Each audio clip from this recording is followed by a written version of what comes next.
Tribun, Kota Palembang yang saat ini berkembang begitu pesat dari pembangunan infrastruktur sampai geliat ekonomi membuat kota ini menjadi berkembang lebih maju dan modern.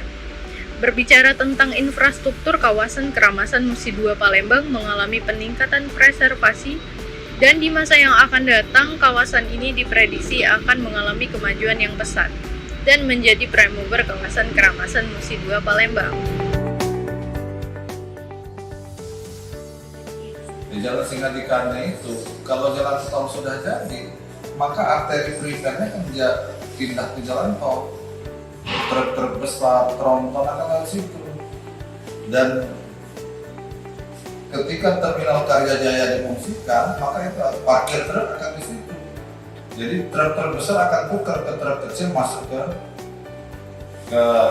ke dalam kota Palembang. Sama layaknya Sudirman dulu arteri primer, karena belum ada jalan lingkar menjadi arteri sekunder, itu juga nanti menjadi arteri sekunder jalan Soekarno-Hatta sampai ke Singadikane. Dan ini akan menjadi bangkitan, ibarat kita menaburi gula di kawasan Keramasan, maka semut-semut akan datang ke situ. Terpadu dengan exit tol Keramasan. Ini kan dekat exit tol Keramasan. Jadi memang sudah memicu bangkitan-bangkitan di kawasan ini.